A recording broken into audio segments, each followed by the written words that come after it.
Harikumar sir നമസ്കാരം. നമസ്തേ. കഴിഞ്ഞ ദിവസം എക്സിൽ ഒരു വീഡിയോ പങ്കുവെച്ചുകൊണ്ട് ഇലോൺ മസ്ക് കുറിച്ചത് ഇങ്ങനെയാണ്: ഇത് മാഞ്ചസ്റ്റർ ആണെന്ന് വിശ്വസിക്കാനാവുന്നില്ല. ഇതിനെ തുടർന്ന് ഇപ്പം കുറേയധികം ചർച്ചകൾ നമ്മുടെ സോഷ്യൽ മീഡിയയിൽ നടന്നുകൊണ്ടിരിക്കുകയാണ്. ആ വീഡിയോ ഇതിനോടകം ഒരുപാട് പേര് കണ്ടിട്ടുണ്ടാകും. അത് മുഹറം ഘോഷയാത്രയുടെ ഭാഗമായിട്ട് ഷിയ കമ്മ്യൂണിറ്റി നടത്തിയ ഒരു പ്രകടനമാണ്. കുറേയധികം സ്ത്രീകൾ ഈ ഹിജാബും ബുർക്കയൊക്കെ ധരിച്ചുകൊണ്ട് ഈ ഇസ്ലാമിക് കലണ്ടറിലെ ആദ്യത്തെ കലണ്ടറിൻ്റെ ഭാഗമായിട്ടാണല്ലോ മുഹറം ആഘോഷിക്കുന്നത്. അപ്പോൾ അതിൻ്റെ ഭാഗമായിട്ട് നടത്തിയിട്ടുള്ള ഒരു പ്രകടനമാണ്. അപ്പോൾ എല്ലാവരും ചോദിക്കുന്നത് എന്തിനാണ് ഇലോൺ മസ്ക് ഇത്രയും ഇസ്ലാമോഫോബിക് ആവുന്നത് എന്നുള്ളതാണ്. ഇദ്ദേഹത്തിൻ്റെ ഈ ഒരു ആശങ്കയെ നമുക്ക് എങ്ങനെയാണ് വിലയിരുത്താൻ സാധിക്കുക? എന്തുകൊണ്ടായിരിക്കും ഇലോൺ മസ്ക് അങ്ങനെ ചോദിച്ചിട്ടുണ്ടാവുക? ഇത് മാഞ്ചസ്റ്റർ ആണെന്ന് വിശ്വസിക്കാനാവുന്നില്ല. എങ്ങനെയാണ് അങ്ങ് വിലയിരുത്തുന്നത്? ഈ കഴിഞ്ഞ ദിവസം സമൂഹ മാധ്യമത്തിൽ ഒരു വീഡിയോ പങ്കുവെച്ചുകൊണ്ട് ലോകത്തിലെ ഏറ്റവും വലിയ പണക്കാരനും സ്പേസ് എക്സിന്റെ ഒക്കെ ഉടമസ്ഥനുമായ ഇലോൺ മസ്ക് ഒരു കമന്റ് ഇട്ടു. ആ കമന്റ് ഇങ്ങനെയാണ്: no way that is Manchester. അതായത് ഇപ്പം ഗൗതം പറഞ്ഞ പോലെ ഇത് മാഞ്ചസ്റ്റർ അല്ല ഏതായാലും എന്ന് പറഞ്ഞാൽ ഇത് മാഞ്ചസ്റ്റർ ആണെന്ന് വിശ്വസിക്കാൻ പറ്റുന്നില്ല എന്ന് വേണമെങ്കിൽ വ്യാഖ്യാനിക്കാം. അതായത് അർത്ഥഗർഭമായ ഒരു പോസ്റ്റാണ്. അദ്ദേഹം അങ്ങനെ ഇസ്ലാമിനെതിരെയോ മുഹറത്തിനെതിരെയോ ഒന്നും പറഞ്ഞിട്ടില്ല. പക്ഷേ ആ രീതിയിൽ അത് വ്യാഖ്യാനിക്കാൻ പറ്റും. അപ്പൊ അത്തരം ഒരു പോസ്റ്റ് അദ്ദേഹം എക്സ് പ്ലാറ്റ്ഫോമിലാണെന്ന് തോന്നുന്നു അദ്ദേഹം പങ്കുവച്ചത്. ഇതിനെ തുടർന്ന് പല രീതിയിലുള്ള വ്യാഖ്യാനങ്ങൾ ആ പോസ്റ്റിന്റെ താഴെ വന്നു കമന്റുകളായിട്ട്. അപ്പോഴാണ് ഗൗതം പറഞ്ഞ രീതിയിലുള്ള ഈ ഇസ്ലാമോഫോബിയ എന്നൊരു ആശങ്ക ചിലർ ഉന്നയിക്കുന്നു. ഇവിടെ ഈ ഗൗതം പറഞ്ഞ പോലെ ഷിയ കമ്മ്യൂണിറ്റിയുടെ ഇസ്ലാം മതത്തിൽപ്പെട്ട ഷിയ വിഭാഗത്തിന്റെ ഒരു വിലാപ ഘോഷയാത്ര എന്ന് വേണമെങ്കിൽ നമുക്ക് പറയാം. അതായത് 680 AD നടന്ന കർബല യുദ്ധത്തിൽ ഇമാം ഹുസൈനും അദ്ദേഹത്തിന്റെ കുടുംബവും കൊല്ലപ്പെട്ടതും അല്ലെങ്കിൽ അവർ രക്തസാക്ഷികളായതിനെ ഓർമ്മിച്ചുകൊണ്ട് താളത്തിൽ നെഞ്ചത്തടിച്ചുകൊണ്ട് നടത്തുന്ന ഒരു വിലാപ യാത്രയാണ്.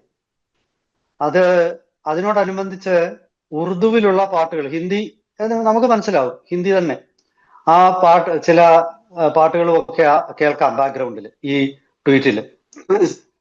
അപ്പോ ഇംഗ്ലണ്ടിൽ വലതുപക്ഷക്കാരും വെള്ളക്കാർക്കും ഒക്കെ പൊതുവെ വലിയ ആശങ്കകളുണ്ട്.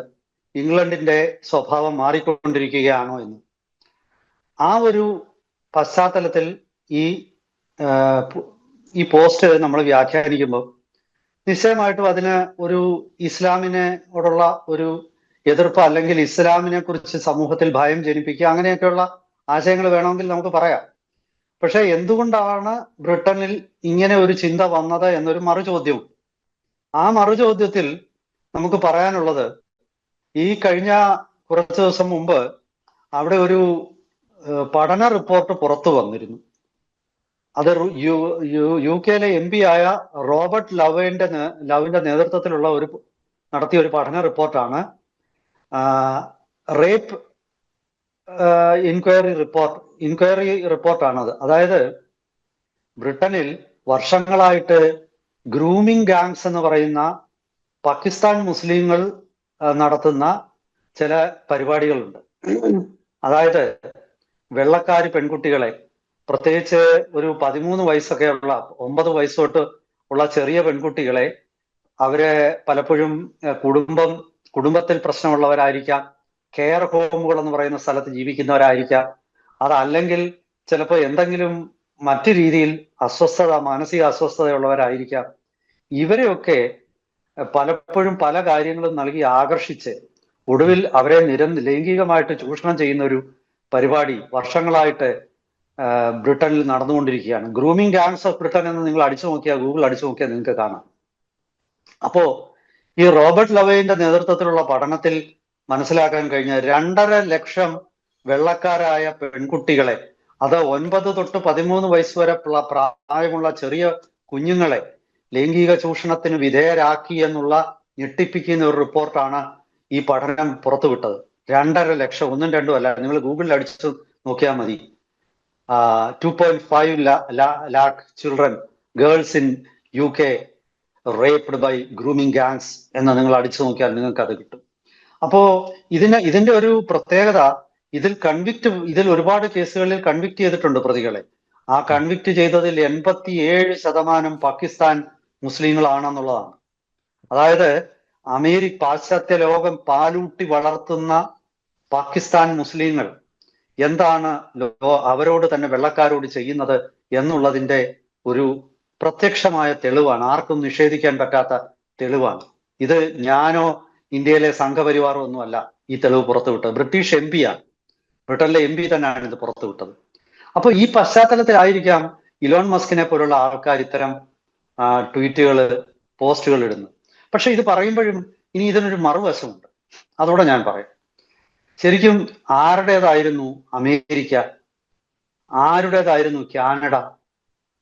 അതൊക്കെ രണ്ട് നേറ്റീവ് അമേരിക്കൻസ് എന്ന് പറയുന്ന ഒരു വിഭാഗം ആൾക്കാരുടെ, യൂറോപ്പിൽ വലിയ രീതിയിലുള്ള ജനസംഖ്യയുള്ള ഒരു വിഭാഗമാണ് റോമ എന്ന് പറയും, ROMA. അവരെ കളിയാക്കി വിളിക്കുന്നതാണ് ജിപ്സികളെന്ന്. ബ്ലാക്ക് എന്നുള്ള ആൾക്കാരെ എങ്ങനെയാണ് നീഗ്രോ എന്ന് അപഹസിക്കുന്നത്, അതുപോലാണ് റോമ ആൾക്കാരെ ജിപ്സികളെന്ന് അധിക്ഷേപിക്കുന്നത്. അവർ കള്ളന്മാരും വഞ്ചകരും പിടിച്ചുപറിക്കാരുമാണ് എന്ന് യൂറോപ്പിൽ എവിടെ ചെന്നാലും ജിപ്സികൾ സൂക്ഷിക്കണമെന്ന് പറയും. അവരുടെ തൊലിക്ക് യൂറോപ്യൻസിന്റെ അത്ര വെളുപ്പില്ല പലർക്കും. അവര് ഇന്ത്യക്കാരാണെന്നാണ് ഒരു തിയറി. അവർ ഇന്ത്യക്കാരാണ്, അവരെ ഇന്ത്യൻ വംശജരാണ് എന്ന് അംഗീകരിക്കണമെന്ന് പറഞ്ഞാൽ അവർ പ്രമേയം പാസ്സാക്കി, ഇന്ത്യ അത് അംഗീകരിച്ചിട്ടുണ്ട്. ഇത് ഏതൊക്കെയോ കാലഘട്ടത്തിൽ ഇന്ത്യയിൽ നിന്നും പടിഞ്ഞാറൻ ലോകത്തിലേക്ക് കുടിയേറിയിട്ടുള്ള ആൾക്കാരാണ് എന്നാണ് കരുതപ്പെടുന്നത്. പ്രത്യേകിച്ച് രാജസ്ഥാൻ, അതുപോലെ തന്നെ പഞ്ചാബ്, അവിടെ നിന്നൊക്കെ കുടിയേറിയ രജപുത്രരെ പോലുള്ള ആൾക്കാര്, പിന്നെ അതുപോലെ പിന്നോക്ക സമുദായങ്ങളിൽപ്പെടുന്ന ആൾക്കാര്, ഇവരൊക്കെയാണ്. എന്തായാലും ശരി, ഇവരോടൊക്കെ പാശ്ചാത്യർ കാണിക്കുന്ന എന്തായിരുന്നു? എത്ര ക്രൂരമായ നേറ്റീവ് അമേരിക്കൻസിനെ പാശ്ചാത്യർ ഇല്ലാതാക്കിയത്. അമേരിക്ക ആരുടേതായിരുന്നു? അമേരിക്ക കറുത്ത വർഗക്കാരുടേതല്ല, അമേരിക്ക വെളുത്ത വർഗക്കാരുടേതുമല്ല. American native Americans, red Indians എന്ന് അമേരിക്കക്കാർ കളിയാക്കുന്ന, ദേഹം മുഴുവൻ ചുവന്ന ചായം തേച്ച അവരുടെ സംസ്കാരമായിരുന്നു, അവരുടേതാണ് മായൻ സിവിലൈസേഷൻ. അതായത് ദക്ഷിണ അമേരിക്കയിൽ ഒരു പരിപക്വമായ ഒരു സംസ്കാരം ഉണ്ടായിരുന്നു, ഒരു നാഗരികത അവിടെ നിലവിൽ ഉണ്ടായിരുന്നു. ആ നാഗരികതയെ ഇല്ലാതാക്കിയത് എങ്ങനെയാണ്? വഞ്ചനയിലൂടെ. വെള്ളക്കാര് അവർക്ക് പുതപ്പുകൾ വിതരണം ചെയ്യും. ആ പുതപ്പിലൊക്കെ തന്നെ ഈ പ്ലേഗ് മഹാരോഗങ്ങളുടെ അണുക്കളുള്ള പുതപ്പുകളായിരുന്നു. മഹാരോഗങ്ങൾ വന്ന് മരിച്ച ആൾക്കാരുടെ ദേഹത്തുള്ള വസ്ത്രങ്ങൾ എടുത്തിട്ട് ഇവർക്ക് കൊണ്ടു കൊടുത്ത് ഇവരുടെ പ്രതിരോധ ശേഷി ഇല്ലാതാക്കി. അവരുടെ സർവ്വതും നശിപ്പിച്ചു. അങ്ങനെ ആ ജനവിഭാഗം ഇന്ന് യുണൈറ്റഡ് സ്റ്റേറ്റ്സ് ഓഫ് അമേരിക്കയിൽ ഈ നേറ്റീവ് അമേരിക്കൻസ് പോപ്പുലേഷനിൽ വെറും 3% താഴെയാണ്. ചില ആൾക്കാരൊക്കെ, ചില വെള്ളക്കാരൊക്കെ അവരുടെ രക്തം പരിശോധിച്ചിട്ട്, ചില പുരോഗമന ഗ്രൂപ്പുകൾ അല്ലെങ്കിൽ ആക്ടിവിസ്റ്റ് ഗ്രൂപ്പുകളൊക്കെ അവരുടെ രക്തം പരിശോധിച്ചിട്ട് അവർക്ക് നേറ്റീവ് അമേരിക്കൻ ആൻസസ്ട്രി ഉണ്ട് എന്ന് കണ്ടെത്തിയിട്ടുണ്ട്. അതായത് ഒരു ജനവിഭാഗം തങ്ങളുടേതല്ലാത്ത ഒരു രാജ്യം പിടിച്ചെടുത്തിട്ട് തങ്ങൾ അവിടുത്തെ തദ്ദേശീയരോട് ചെയ്ത ക്രൂരത, അതായിരിക്കണം ഇലോൺ മസ്കിനെയൊക്കെ പോലുള്ള വെള്ളക്കാരെ ഈ ഇസ്ലാമോഫോബിക്കായിട്ട് സംസാരിക്കാൻ പ്രേരിപ്പിക്കുന്നതെന്നാണ് ഞാൻ കരുതുന്നത്. കൊടുത്താൽ കൊല്ലത്തും കിട്ടും. അതുകൊണ്ടാണ് പാകിസ്ഥാനികൾ എന്ന് പിന്നെ ഇംഗ്ലണ്ടിൽ ഇതൊക്കെ നടത്തുന്നത്.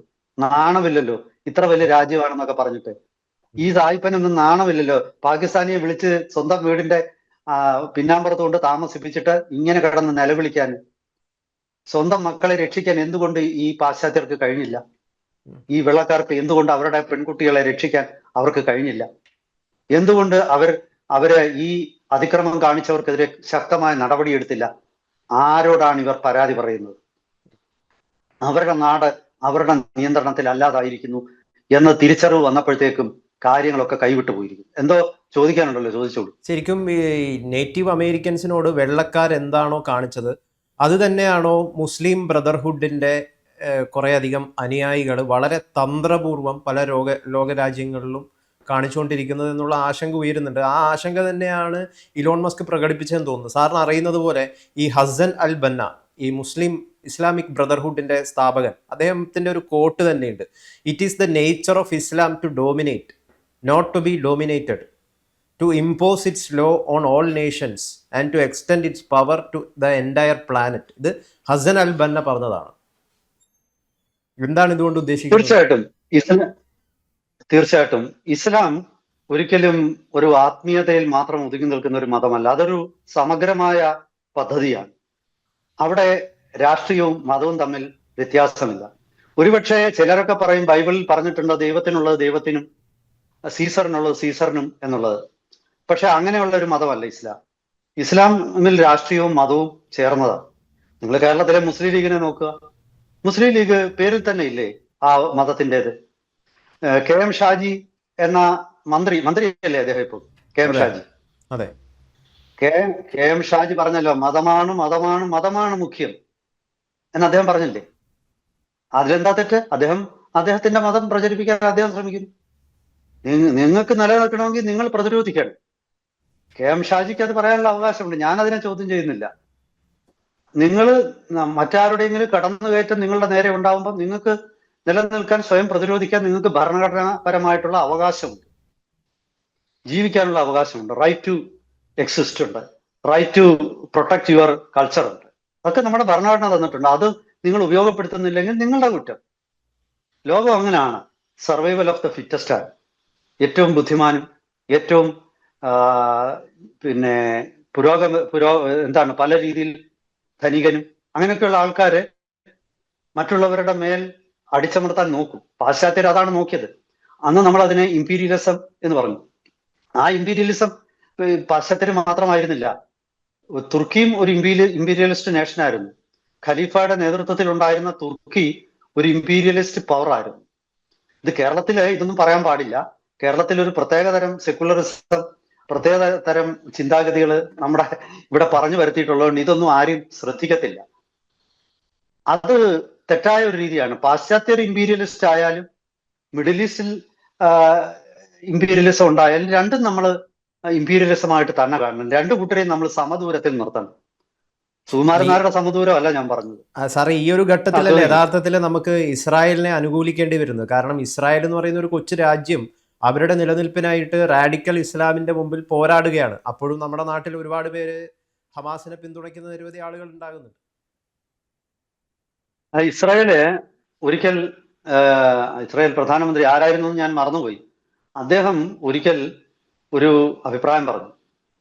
ഇസ്രായേല് അറബികൾ ആയുധം താഴെ വെച്ചാൽ, അല്ലെ പലസ്തീനികൾ ആയുധം താഴെ വെച്ചാൽ യുദ്ധം നിന്ന് സമാധാനം പുലരും. പക്ഷെ ഇസ്രായേൽ ആയുധം താഴെ വെച്ചാൽ ആ ദിവസം ഇസ്രായേൽ ഇല്ലാതാകും. അത് ചരിത്ര സത്യങ്ങളിലൂടെ ക്രിസ്തുവിന് മുമ്പ് ഉള്ള കാലഘട്ടത്തിൽ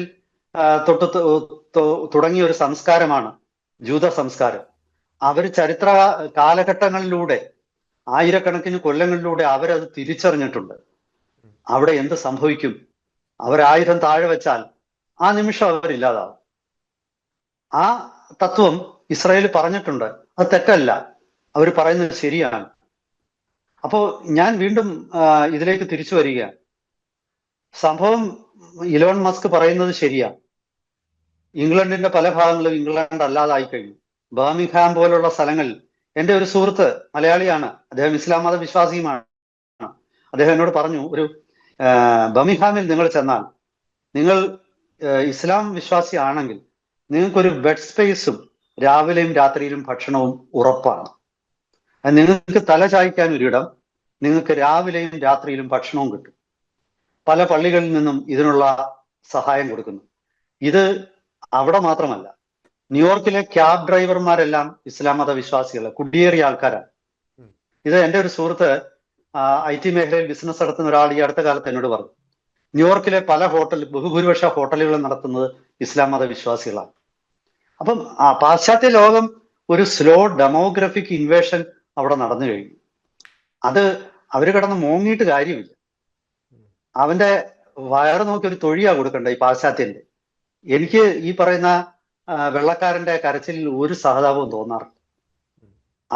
അവരാണ് ഇന്ത്യ പോലുള്ള പൗരാണിക സംസ്കാരങ്ങളെ, ഇന്ത്യ മാത്രമല്ല നേറ്റീവ് അമേരിക്കൻസിനെ, ഇനുയിറ്റ്സ് എന്ന് പറയുന്ന നമ്മൾ എക്സ്കിമോസ് എന്ന് പറയുന്ന ആൾക്കാരെ, ഇനുയിറ്റ് എന്നാണ് അവരുടെ വംശത്തിന്റെ പേര്. അവരെ, റോമകളെ, എന്തിന് എത്രയോ അധികം തദ്ദേശീയരെ, ആഫ്രിക്കയിൽ ചെന്ന് കറുത്ത വർഗക്കാരെ, ഇവരെയൊക്കെ ഇല്ലാതാക്കിയത് ആരാണ്? ഈ വെള്ളത്തൊലിക്കാരാണ്. എന്നിട്ട് അവർ ന്യായവും നീതി ഇപ്പൊ പ്രസംഗിക്കുന്നു. ഈ മഹാഭാരത യുദ്ധത്തിലെ അർജുനന്റെ തേര് താഴ്ന്നപ്പോൾ അർജുനൻ നീതിബോധം കർണന്റെ തേർച്ചക്രം താഴ്ന്നപ്പോൾ കർണൻ അർജുനനോട് പറഞ്ഞു, അർജുന നീ നീതിമാനാണെന്ന് കേൾക്കുന്നു, എന്റെ തേർച്ചക്രം താഴ്ന്നിരിക്കുന്നു, നീ നീതിമാനായ നീ യുദ്ധം നിർത്തിവെക്കാൻ പറഞ്ഞു.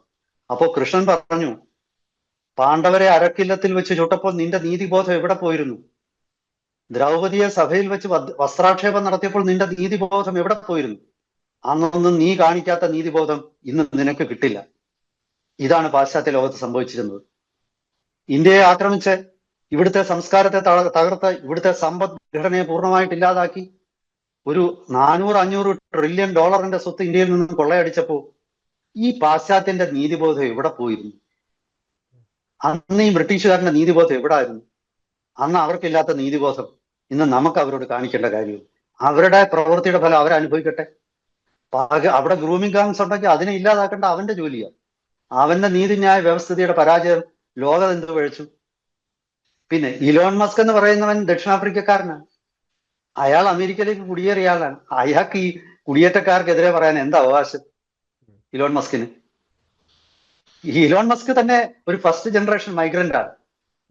തൊലി വെളുത്തതായതുകൊണ്ട് തൊലി വെളുത്തവർക്ക് ലോകത്തിൽ എവിടെ പോയി താമസിക്കാവുന്ന നിയമം വല്ലതും? I think he's a rampant racist, is a rank racist. അതാണ് ഇവിടെ കാണുന്നത്. എനിക്ക് പിന്നെ മസ്കിന്റെ അഭിപ്രായത്തോട് യോജിപ്പില്ല. അവിടെ പാശ്ചാത്യ ലോകത്ത് ഇതൊക്കെ നടക്കുന്നുണ്ട്. അതൊക്കെ ഈ ബ്രിട്ടീഷുകാർ തന്നെ വരുത്തി വെച്ച വിനകളാണ്. അവരത് അനുഭവിക്കും.